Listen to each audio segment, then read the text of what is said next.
Բարև ձեզ, շնորհակալ եմ, որ եկաք տաղավարած եթերի, երկար ժամանակի չեք խոսել մեզ մոտ, թեմաները շատ են և կարծում ճիշտ է սկսենք հենց այս պատկերից, ձեզ հետևում այս լուսանկարն է Ալբանիայում Նիկոլ Փաշինյան, Էրդողան, Ալիև,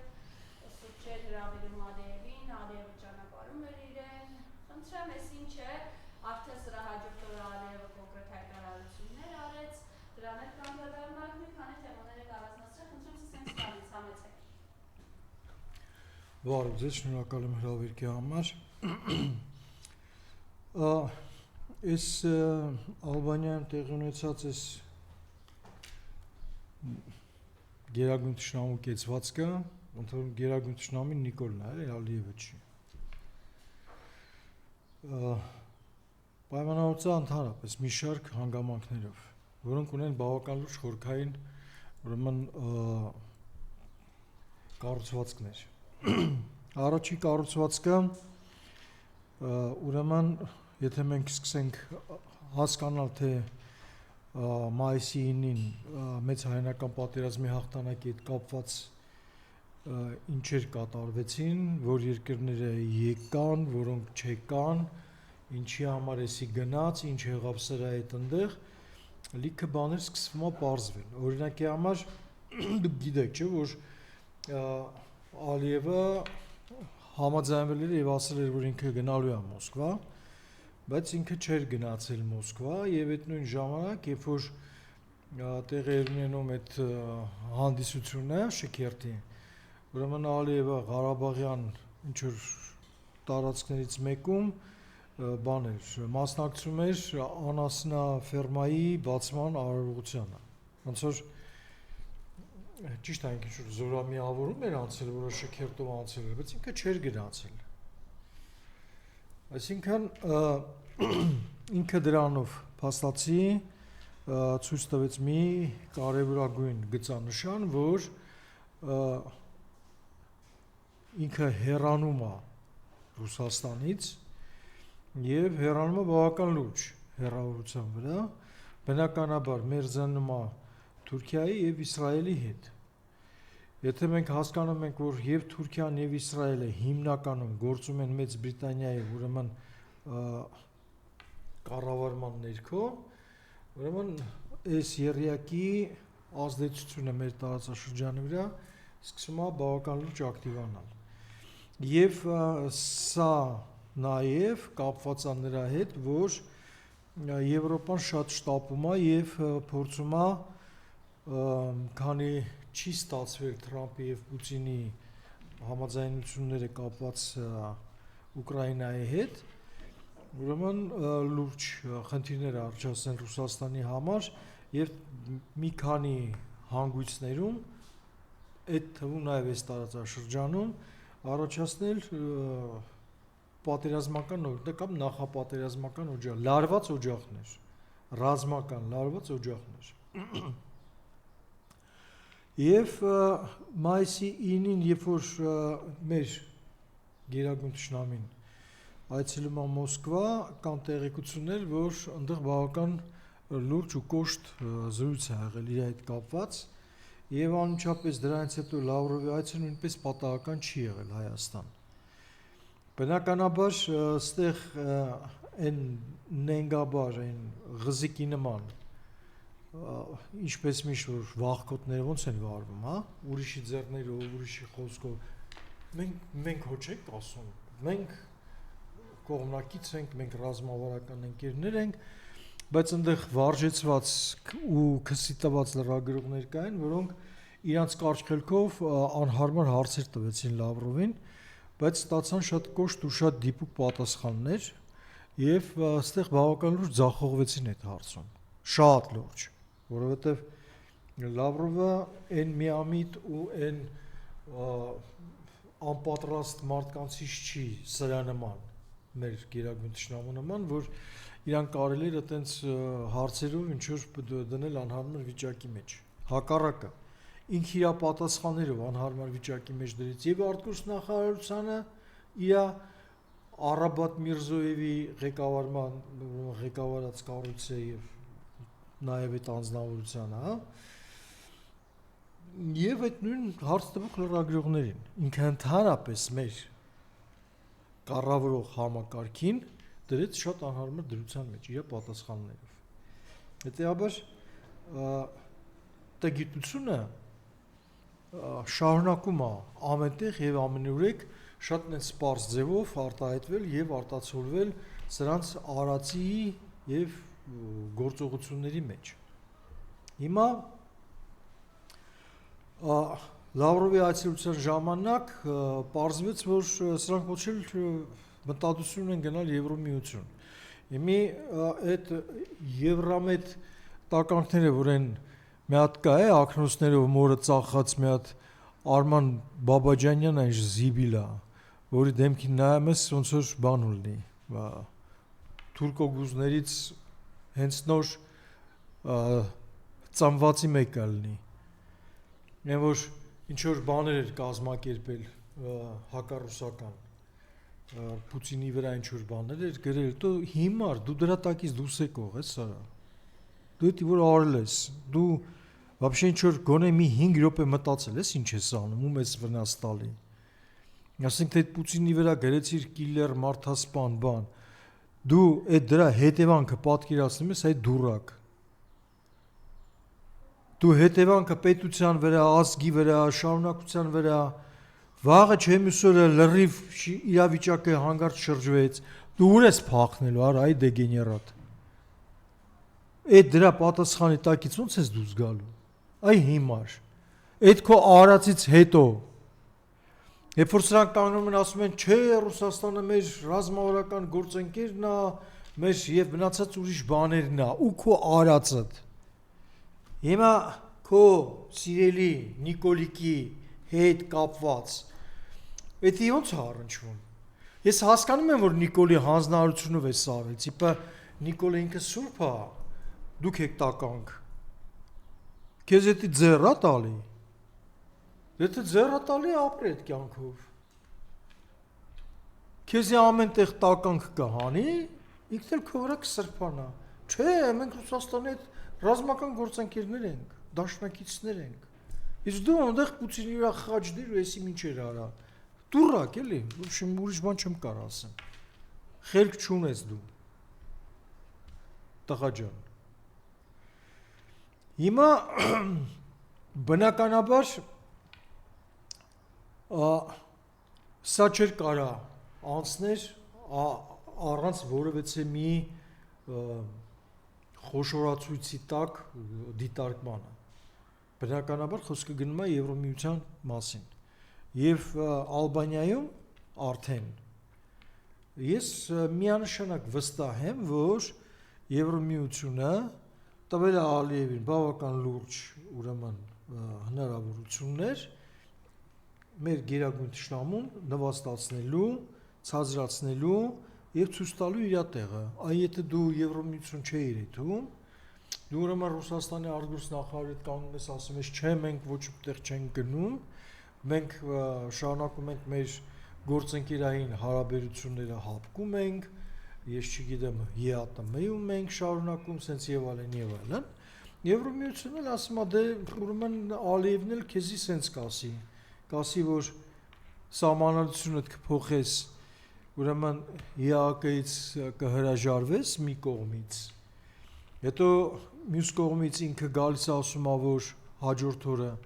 ուրեմն ադրբեջանցիները պետք է վերադառնան Հայաստան բնակման համար։ Կրակոցները, որոնք չգիտես ինչի գյուղացիները ասում են, որ թիրախավորում են իրանց տներից գյուղապետ, ասում չէ, այդպես բան չի եղել, մի անգամ եղել է պատահական եղել, հենց այնպես կրակոցները խեք խառնվել իրար։ Սրա հետևանքը հասկանալի է եւ նպատակն էլ է հասկանալի։ Ուրեմն մայիսին սրան տանում են Ռուսաստան, ես գնում եմ Ռուսաստան, կանչում են, բերում են Ռուսաստան, իմ կարծիքով, ես տենց եմ ենթադրում, մի հատ լավ կզցնում են, հետո այդ կզցնելու հետ կապված մի հատ հաստատում են ստեղ արդեն, երբ որ Լավրովը գալիս է, որտեղ որ ինքը մի քիչ ավելի շատ արդեն կզում, ճիշտ է իր դեմքով չէ, Արաբատի դեմքով, բայց կապ չունի, նույն բանն է, էլի։ Դե բնականաբար, որ պետք է մի հատ գնար Եվրոպա եւ այնտեղ իրանք կզսնեին։ Այն էլ Ալբանիա, որը ուրեմն մեր բավական ողեմից թշնամին է, Ադրբեջանի եւ Թուրքիայի ուրեմն այն ամենամտերիմ ռազմավարական պետությունն է եւ շատ նորմալ է, որ Ալիևը այնտեղ իրան այնց բեսամտ լավ էր զգում։ Ձեռեր առնում, բան կոֆեի էր հրավիրում, սուրճ խմելու էր հրավիրում գերագույն թշնամին, ծիծաղալով, բան ասենց հեգնանքով առ համարական սենց, ու այս սրա գլուխը սենց իջացած սենց նեղված սենց անկապ ժպիտը սենց կողքերը սենց մողեսի նման սենց է որ մողեսը որ սենց կողքերը նայում է վտանգները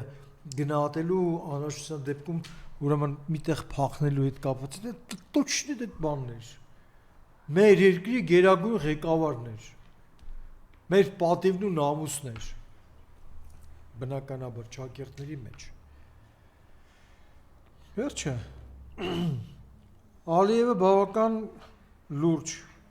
դոմինանտներ է ստացել եւ այդ առումով բավական լուրջ ուրեմն ես նաեւ կարծում եմ հրահանգներ է ստացել հնարավորին չափ Հայաստանին խեղճացնելու ճնշելու ոնց որ ասած նրան նորից դեպի Եվրոմիություն հետ բերելու ուրեմն տրամաբանությամբ եւ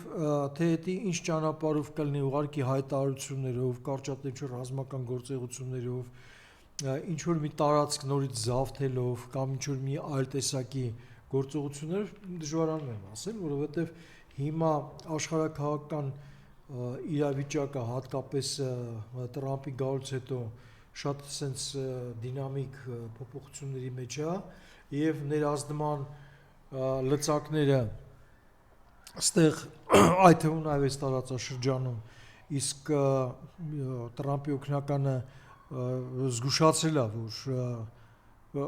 ընդորում շատ բաց տեքստով զգուշացրել է որ Ադրբեջանը նախապատրաստվում է շատ լուրջ ռազմական գործողություններին Հայաստանի դեմ եւ Հայաստանը պետք է շատ ուշադիր լինի այդ հարցում ընդհանրապես 3 թե 3-4 օրն է հայտարարել ուզում եմ ասեմ որ այստեղ կանխագուշակելը մի քիչ բարդ է որովհետեւ իրական քաղաքական ազդեցության լծակները էական փոփոխվել են մեկը մյուսով է փոխվել ու սրա զարգացումը շարունակել է երևալ ռուս-ուկրաինական պատերազմից ելնող հետևանքներով ուր կգնան ինչ պայմանավորությունների կգան բայց կրկնում եմ որ այսի շատ լավ էլ հասկանում էր որ գնալու Ալբանիա ու Ալբանիայում ինքը ունենալու է բավական վատ հետևանք ու նորից են գնելու ցայտնոտի մեջ որտեղ որ մի անընդհատ մի շրջանի մեջ է այս մի շրջանի մի հատվածում ինքը գալիս է կտրուկ հակառուսական հայտարարություններ, քայլեր, գործողություններ, հետո գնում է Ռուսաստան այս օղակի մեջի sense բանով, հա, այնտեղ մի հատ չափալախ է ստանում, հետո վերադառնում է Հայաստան, ասում է այս նախկինում Եվրոպայի հետ կապված հայտարարություններին հակառակ գցում է в общем եվրոպացիներին հետո մի հատ շարունակությունը եվրոպացիներն են մի հատ կանչում սրան լավ չափալախ տալիս պրոստը այն տարբերությամբ որ եթե Ռուսաստանը մի հատ չափալախ է տալիս սրան մի 2-3 հատ չափալախ են տալիս ու ասում են բաց այս չափալախից կարող է պատահի մի հատ էլ կուվալդով կամ մի հատ չագուչով էլ գլխիդ կստանաս տղա ջան վերջը խելքդ գլուխդ հավաքի ու էսի սաղին այսպես խափելով ֆռսնելով գցելով այսպես ուղակով հա ֆռում է այդ նույն շրջադարձները կրկնելով, հա, նորից Ռուսաստան, հետո Հայաստան, հետո Եվրոմիություն, հետո նորից Ռուսաստան, սենց ու սենց։ Ու ամենտեղ ծեծ ավտում։ Իսկ հետևանքը նա է, որ ասենք թե տնտեսական ոլորտում այսօր մեր արտաքին ուրեմն շուկաները, որտեղ որ արտահանվում էր մեր գոնե գյուղմթերքը, այսօր բավական վատ վիճակում է, որովհետև մի հատ էլ գնացեք ու տեսեք ինչա կատարվում հայ-վրացական սահմաններում ինչ քանակությամբ ֆուրեր են կանգնած հերթի մեջ եւ քանի օր ու գիշեր են անցկացնում սահմանը այն ուղղությամբ կամ հակառակ ուղղությամբ հատելու համար եւ բնականաբար գյուղամթերքները դրանք արագ փչացող ուրեմն ապրանք են, նրանք երբ որ հասնում են տեղ, արդեն այն վիճակում են, որ պետք է իրանց ջրի գնով տան գրեթե, չգիտեմ, ինքնարժեքից 5-6 անգամ ավելի էժան, կամ ընդհանրապես ոչ որ կարողանում են հանձնել, որովհետև ապրանքը փչացած առնում։ Եվ այս իրավիճակի մեջ այսօր ոչ մեկ չի խոսում գյուղացու հոգսերից։ Եվ այս ամեն ինչի հետևանքը, որ ասենք թե հələ հանգստյան սեզոնը չի սկսվել Վրաստանում, Կոբուլեցի, ես չգիտեմ, Ուրեկի, Բաթումի, հա որ մարդիկ հերթեր են կուտակում գնալու հանգստանալու համար։ Հերթերը ուղարկի 3000-ից ավել ֆուրերով եւ մի ուղղությամբ եւ մյուս ուղղությամբ։ Սա ուղակի այդ չափալախների ստանալու հետևանքն է։ Իսկ Ռուսաստանը դուրակ չի, միամիտ չի, ինքը շատ լավ հասկանում է, որ այսօր էսի մի բան ասեց, դա տևելի է այնքան, մինչև որ կգա Հայաստան, Հայաստանից մի հատ նորից վազելով կգնա Եվրոպա։ Դե Ռուսաստանն էլ, ինչ ասեմ, չափալախանելու մասնագետ է, ինչքան պետք է չափալախի սեղան։ Բայց հարցը ինքը չի, որտեղ ինքը ոչ ուղիղ ունի, ոչ նամուս ունի, ոչ թասիբ ունի, ոչ ինքնասիրություն ունի, ոչ արժանապատվություն ունի, ինքը ընդհանրապես ոչ բան չունի։ Դե ասենք թե մենակ ինքը չափալախուտեր, ես նույնիսկ դրանց երջանիկ կլինեի։ Բայց ախր այդ չափալախները անդրադառնում են, արձագանքում են մեր բնակչության կենսակերպի վրա, կենսագոյության վրա։ Սրա մասին է խոսքը։ Եվ սրան հետ պետք է շատ լուրջ անդրադառնալ։ Ես մի հատ նորից եմ ուզում վերադառնալ, մի թրթրուցիկ ասի սրա մասին։ Գրակոչները անդադ շարունակվում են։ Գյուղացիները անդադ ահազանգում են։ Մենք էլ ենք ստանում տարբեր տեսակի, ուրեմն մեր ընկերներից, ծանոթներից, նախկին գյուղապետերից, որոնք ազատամարտիկներ են եղել, որ օր ու գիշեր կրակոցներ է։ Եվ այդ կրակոցները հենց այնց օդ կրակոցներ չեն։ Սրանք վախի մթնոլորտ առաջացնելու նպատակ ունեն այս կրակոցները միանշանակ։ Բացի դրանից միջազգային հանրության անդրադարձի մի հատ շոշափում է գնում, իսկ անդրադարձը զրոյական է, բոլոր չափանիշներով։ Եվ այս ֆոնի վրա, այս ամեն ինչի ֆոնի վրա, ուրեմն Լավրովի այս այցելության ժամանակ, հա, Լավրովի արած հայտարարությունները բավական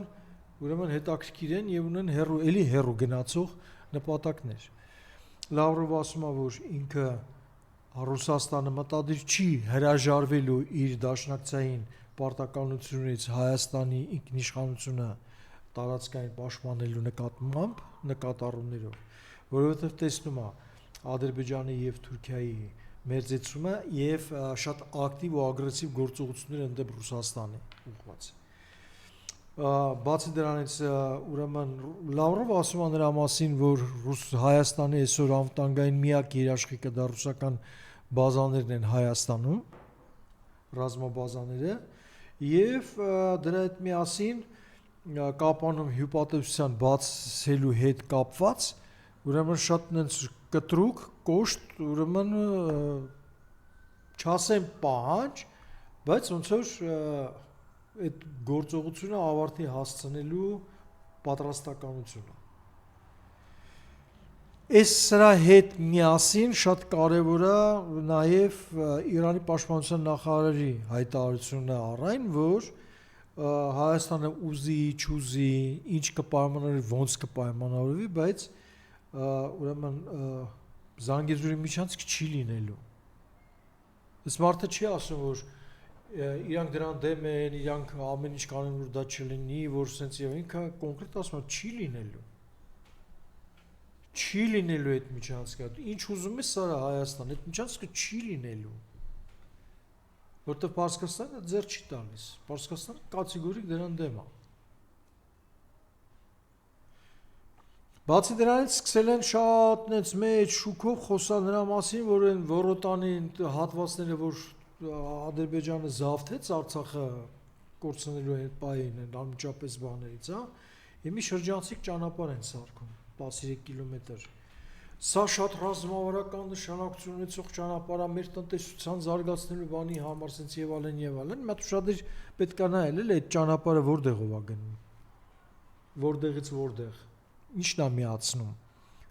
Դա ռազմավարական ճանապարհ է մեր համար, թե դա ճանապարհ է սարքվում Ադրբեջանի համար։ Նախճեվան հետ կապելու։ Եվ որ ինքը հանդարտ ասում է, որ մենք 3 հատ ճանապարհ ենք տալիս, ուրեմն Ադրբեջանին, որ ինքը ոնց ուզում է թող տենցել օգտագործի, եւ որ ինքը պատահական է, դա ասում ձեր կարծիքով, ես կարծում եմ ոչ։ Բավական ուր շինարարություն է գնում, ես այդ ճանապարհներից մեկը Զանգեզուրի այդ հատվածի միջին մասով տեսել եմ, ընդհանրապես ոչ մի տեղաշարժ այդ ճանապարհով չկա, բայց ինքը սահմանից այսինքն հատում է ու եթում է դեպի Նախճեվան։ Այդ ճանապարհի մասին նաև Զարուհի Բոստանջյանն է բարձրաձայնել, ինքն էլ է գնացել այդ, նկարել է ցուցադրել եւ այլն եւ այլն։ Ուրեմն ես հրապարակել եմ ուրեմն այդ Կամերան ռազմավարի ուրեմն տեսանյութը, որտեղ որ ինքը ցույց է տալիս, որ իրանք Հայաստանի տարածքում են, Սյունիքի հատվածում են, բերել են ամբողջ շինարարական տեխնիկան, ուրեմն Զանգեզուրի այդ միջանցք ճանապարհը կառուցելու նպատակով այդ կառուցման գործողություններն էլ սկսել են, նույնիսկ մի մասն էլ ուրեմն շինարարության ցույց է տալիս։ Դուք նաև ուրեմն ցույց է տալիս բանի կառուցումը, երկաթգծի ճանապարհի կառուցումը։ Հետևաբար այդ գործողությունները, սրա շարունակական հայտարարությունները խաղաղության խաչմերուկի հետ կապված, այս Ալբանիայում կզած վիճակը, ստեղ խառնաշփոթը, որ Ռուսաստանն ասում, չէ, մենք Եվրամիություն գնալու մտադրություն չունենք, իրանք մեզի չեն սպասում, ոչ մի քննարկում եւ բանակցություններ չկան այդ ուղղությամբ, եւ այլն, այսինքն լուրջ ես ասում, առաբատ։ Ես չեմ ջոգում, ասենք թե այդ աշճանի որ խափում ես։ Դու հասկանում ես քեզ ոնց են վերաբերվում։ Չես հասկանում։ Լավ, Աստված քո հետ։ Խիեմ այն չես հասկացել, որ դա հասկանաս։ Լավ, հարցը հետի չի, բայց ինձ շատ մտահոգում են այս կրակոցները, որոնք որոշակի ուղղակի կապ կա այս ամեն ինչի հետ։ Մի կողմից Միացյալ Նահանգները զգուշացնում են, որ Ադրբեջանը պատրաստում է շատ լուրջ գործողություններ մեր դեմ։ Լավրովը գալիս է Հայաստան այցով, խոսում է նրա մասին, որ ինքը Ռուսաստանը շարունակելու է պաշտպանել եւ նաեւ իր երաբլուր ասում երաբլուր Ծերնակաբերդ այցի ժամանակ շատ խորհրդանշական էր, որ իրան նկարում են ուրեմն Արարատ Լեռան ֆոնի վրա, սա ցուցիչ է եւ Թուրքիային եւ Ադրբեջանին եւ սրանց, որտեղ սրանք թուրք-ադրբեջանական դաշնակիցներ են։ Ռուսաստանը դա գիտի։ Եվ Լավրովը շատ կարճ բացատրեց, շատ հանգիստ բացատրեց, որ չեք կարա, որովհետև իրանց Ռուսաստանին դա պետք չի, Ռուսաստանի շահերից դա չի բխում։ Բայց նրան զուգահեռ մեկ որով ինքը արձակուրդում էր, իր կինը կրթում էր, վիրավորում է, Ես քննադատում են իմիջ այլոց, երեք գրավում էր Արարատիկին, ասում են մի վախեցեք ինձանից, դուք օրինակ վախենում եք այդ տիկնոջից, ով այս օրերին իրեն քննադատողներին ոչիվ, տխմար, տգետ, էշ, կտած ուղեղներով անուղեղներ է անվանում։ Դե ես գիտեմ մի բան, որ բավական վերջերս իր այդ կապված, իր այդ փնթի գանգուր այդ մազերը, որոնք անհասկանալի ինչ-որ վիճակում են, փնթի շորերով նկարահանված, որը վրա նույնիսկ լաքաների հետքեր կային, ոնց որ չգիտեմ, դա ֆոտոմոնտաժ էր թե ինչ էր, բայց նման հրապարակումներ տեսել եմ եւ խոսել են այն մասին, որ թե այդ կարգի փնթի պահված մազերի մեջ ինչքան ոչիլ կարա լինի, եթե չեմ սխալվում, Էդգար Ղազարյանն էր, դրան անդրադարձել, բավական այնց կոշտ բաներով, հա, բնականաբար, որ ըստ երևույթին սրա ականջին հասել էր եւ ինքը երևի դուխը չի եկել Էդգար Ղազարյանին արձագանքելու, դրաման ինքը արձագանքում է բնակչանային հատվածին, որոնց միջև ով ինչ ուզում ասում է, ինչքան ուզում է ասում է, քանի անգամ ուզում է ասում է եւ արձագանք չկա։ Դրա համար դե եմ ասում, ինքը անդրադառնում է, էլ եմ ասում են ժեղ բնակչությանը, որին ով ինչ ուզում է այսօր սկսած Փաշինյանից, վերջացած իրանց ԿՊՏՄ-ից, ինչ ուզում ասում են, ոնց ուզում վիրավորում են, եւ բնականաբար որ ինքն էլ նույն այդ զանգվածին է վիրավորում, որովհետեւ գիտի որ արձագանք չի լինելու։ Մեկը ինքը Սուրբանն է, իսկ իր տեգետ ամուսինն էլ սրբավայրից փախած գժի իրենց հագուստով բաներով, նոպաներով մի ինչ որ բան է։ Քրիստոսի կրկնօրինակն է։ Ոբշեմ ինչ որ է, բոլոր դեպքերում Աննայի պահվածքը այդ լեկտի պահվածքը մի քիչ ուշացումով, բայց չգիտեմ, պետք է որ մի քիչ ավելի շուտ լինի, չգիտեմ խիավ դրուկ զարթնել, ինչի է այտենց ներվայնացել sense բաներով, բայց ներվայնացել են, որովհետև արդեն թիրախային խփել են իրենց թալանին, խոսում են բաց իրենց թալանի մասին։ Դե բնականաբար որ դա պետք է ինչ-որ մի ձևով անդրադառնալ, այո իհարկե, որովհետև նաև այսօր նորից սկսվել է շատ շրջանառվել, որ սրանց իշխանության գալու պես անմիջապես 2018 թվականին Ադրբեջանից Հայաստան փոխանցվել է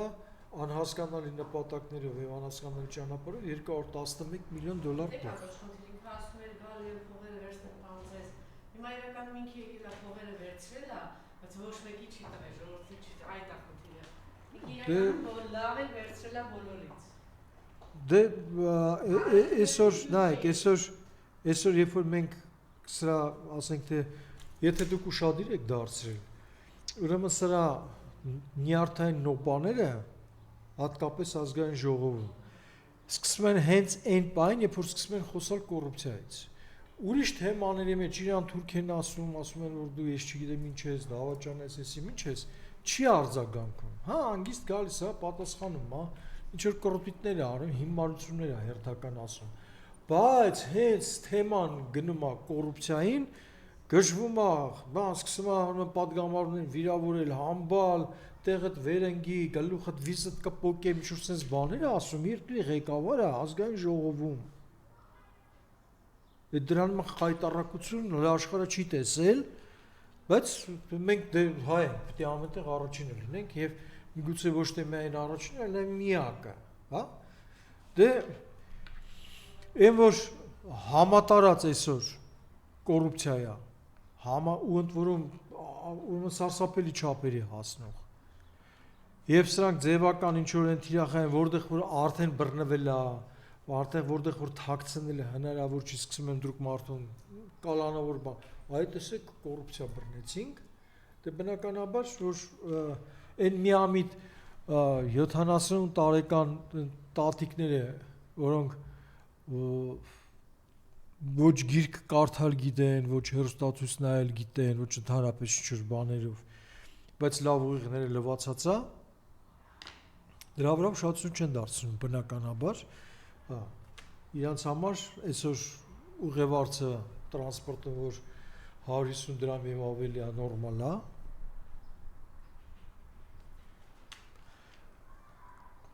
կոռուպցիան իրոք մեր մոտ շատ բարձր մակարդակի վրա է, ահավոր, ամենտեղ, ցանկացած հարցում կայացվող որոշումները ուղղորդված որոշումներ են, չկա որևէ մի արդար ձևի մոտեցում, որևէ մի հատ ուղղակի ստից հարցին։ Պարզապես մի հատ ստից հարցին։ Ասենք թե դատական որոշում եմ ձեզ ասում, դատավորն է այդ որոշումը կայացրել։ Ցիտում եմ գրված, որտեղ ես եմ կարդացել, որտեղ ինձ էր վերաբերվում, հա։ Գրում է ճիշտ է։ Օրենքը ասում է, որ այս բանը պետքա սենց լինի, բայց չի կարելի ասում է այդ օրենքի վրա հենվելով, ինչ որ մարդկանց կարծիքը հաշվի չառնել, որովհետև այդ մարդկանց կարծիքը փոքրամասնությունն է։ Այսինքն կապ չունի, որ օրենքը կա։ Այդ օրենքը շատ էլ որ գրված է։ Էդի օրենքը պաշտպանող եւ օրենքի տառով որոշում կայացնող պարտականություն ունեցող դատավոր է։ Հասկանում եք։ Եվ այսօր մեր մոտ նման դատական որոշումներ է կայացվում։ Մարդկանց կալանավորում են, ասենք թե ես ծանոթ եմ, որ մարդկանց կալանավորել են, ոչ մի մեղադրանք չեն ներկայացրել, բացարձակապես։ Ուղղակի պրոստը կալանավորել են։ Հետո տվել են բան, տնային կալանք։ Ու այդ տնային կալանքով պահում են ու խանգարում են ամեն ինչով։ Բայց ոչ մի մեղադրանք այս մարդկանց չի ներկայացվել։ Ոչ մի արցան, ոչ քաղաքական, ոչ քրեական, ոչ վարչական։ Արդեն ամիսներ շարունակ։ Տենց որ այդ հարցը որ տալիս եք, ինձ թվում է այդ հարցը բոլորը գիտեն, դրա մասին արդեն խոսալն է ավելորդ, որովհետև մարդիկ արդեն հոգնել են դրա մասին լսելուց, որովհետև դե գիտեն էդի կա, մենք էլ ասում ենք, որ ասում ենք ինչ, չգիտեմ։ Բայց տիկինը ուղիղ մարդկանց ասում է ժանգոտով քտած ուղեղ ունեք, վիրավորանքների մասին չխոսենք։ Դե բա պիտի ասի, որովհետև Մեկը դուք վախենում եք իրենից։ Ես Աննայից դες պատերազմի դաշտում թուրքից չվախեցա, երբ գտնվում է ուրեմն դժողքի դարպասում շրջափակման մեջ առաջնագծում ինքով որ իրանից վախենամ։ Այստեղ իմ համեմատությունը մի քիչ սխալ է, որովհետև իմ նման ասենք թե կենսագրություն ունեցող մարդուց կարա այդ ոչիլոտ անձնավորությունից վախենա։ Հնարավոր չի։ Բայց բանա իրականում իրանից վախենալ պետք է, որովհետև սատանա է։ Բառի բուն իմաստով սատանա է։ Ես չեմ զարմանա, որ պարզվի, որ ուրեմն հատուկ sense ինչ որ գնդիկներով, ինչ որ sense ձեռքի ինչ որ շարժումներով, ուրեմն այլ ուրեմն հատվածների սև ուժերին է ներգրավում, որպեսզի ինչ որ անեծքներ եւ բաներ մարդկանց վրա տարածի։ Իրա դեմքին երբ որ նայում ես, իրա հին տունը, հինա, նորա, չգիտեմ, նախկին տունը, երբ որ պատերի նկարները նայում ես, սատանիզմի ամենամանրամասն դրսևորումն է։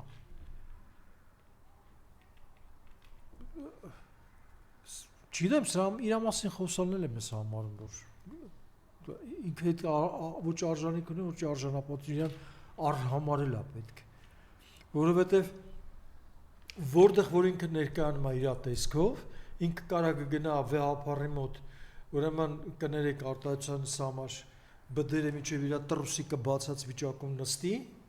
ու նկարվի։ Ինքը կարա ինչ որ գնա միտեղ էլի մի հատ ինչ որ փնթի շոյերով անհասկանալի ինչ որ ճաշակի դրսևորումով ինչ որ նկարվի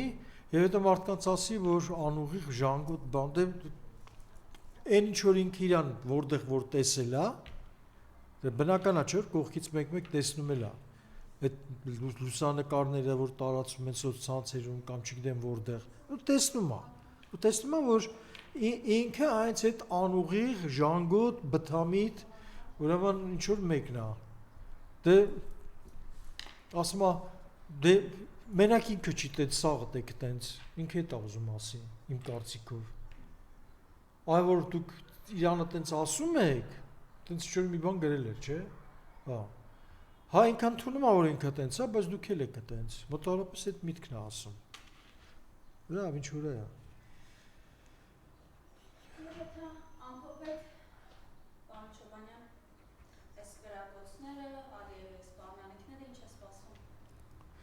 Ես արդեն այդ ամփոփումներից ճիշտ ասած հոգնել եմ, որովհետև չեմ տեսնում ոչ դրա արձագանք, ոչ էլ դրա բովանդակալից մարդկանց կողմից ընկալումը։ Ես ասեցի մի անգամ էլ եմ ասում, որ մենք ունենք շատ լուրջ նախազգուշացում, շատ բարձր մակարդակի պաշտոնյայի կողմից, Միացյալ Նահանգների Ռոբիոյի կողմից, որը հայտարարել է, որ Ադրբեջանը նախապատրաստվում է լուրջ լայնածավալ պատերազմի Հայաստանի դեմ եւ Հայաստանը պետք է պատրաստ լինի մենք հասկանում ենք որ Լավրովի այցը Հայաստան նաեւ կապված է այս հնարավոր իրադարձությունների հետ որովհետեւ այսօր ուրեմն 3 ուղղություններով Ռուսաստանի դեմ նախապատրաստվում են ռազմական գործողությունների հրահարումն էր, որը եվրոպացիները մտադիր են շատ արագ իրականացնեն։ Դա Անդրկովկասի տարածքն է, դա Սիրիայի հատվածն է, ուրեմն Հնդկաստան-Պակիստանում նորից է սրվում այդ հարաբերությունները, որ այնտեղ խաղաղության որոշում կայացվեց եւ հրադադար արվեց, մի նորից է սկսվում այս սրացումները եւ պատահական չի, որ մի շարք երկրներում սկսվել են շատ լուրջ ուրեմն հնդկացիների ակցիաներ Պակիստանի դեմ։ Դրանք կարծես թե ցույցերը բան են, տենց խաղաղ են, բայց զգացվում է, որ հրահարված ուրեմն ցույցեր են օտար երկրյա գործակալությունների եւ գործակալների կողմից։ Եվ դրա հետ միասին մենք այսօր գիտենք, որ Միացյալ Նահանգները մեծ Բալթյան երկրներում ուրեմն տեղակայել են իրենց հիմարս ուրեմն հրետանու ուրեմն բաները, համակարգերը բավական մեծ քանակությամբ, որոնք ուղղված են Ռուսաստանի հատկապես Լենինգրադի ուղղությամբ, հա։ Մենք լսել ենք, որ Գերմանիայի ուրեմն ղեկավարը խոսում նրա մասին, որ հարկավոր է ուրեմն Ուկրաինային պաշտպանելու համար ուրեմն հատուկ ջոկատայինների բրիգադ կառուցել եւ այդ բրիգադով ուրեմն իրականացնել մուտք Ուկրաինայի եւ պաշտպանել Ուկրաինային Ռուսաստանից եւ այս ամեն ինչի հետ միասին Ռուսաստանը հա եւ նաեւ դրա հետ միասին ուրեմն Պարսկաստանի վրա նաեւ որոշակի տեսակի ամպեր են կուտակվում, շարունակում են կուտակվել, չնայած կարծես թե հուսադրող sense հայտարարությունների թե Թրամփի կողմից եւ թե ուրեմն Իրանի կողմից, բայց հիմնական բզբզող sense բսկտող այդ հարաբերությունները տորտաբետ, տորպեդավորող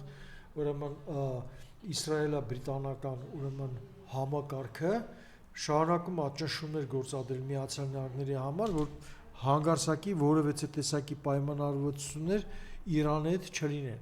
Եվ սա է նաև պատճառը, որ Իսրայելը ի դեպ նորից սկսեց խփել ուրեմն Գազայի հատվածին, այս անգամ շատ ավելի ուժգին ու շատ ավելի ավիրիչ ուրեմն տեսքով էլ չխանալով ոչ մի բան եւ բնակելի տարածքներ, հիվանդանոցներ, ամեն ինչը օղեց սրբելով եւ մնացած ուրիշ բաներ անելու համար։ Եվ ընդ որում թկած ունենա Միացյալ Նահանգները եւ քննադատեցին եւ պահանջեցին դադարեցնել գործողությունները, ասենք թե այնտեղ մի շարք երկրներ նույնպես նույն բանը արեցին, որևէ տեսակի արձագանք թկած ունենան։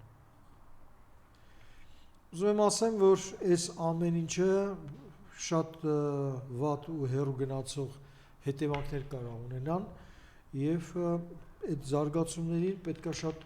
ուշադիր լինել, իսկ այս իշխանությունները դրա ընդունակությունները չունեն։ Հետեւաբար ես ճիշտ ասած լավ բան չեմ սպասում։ Ես եմ շնորհակալ։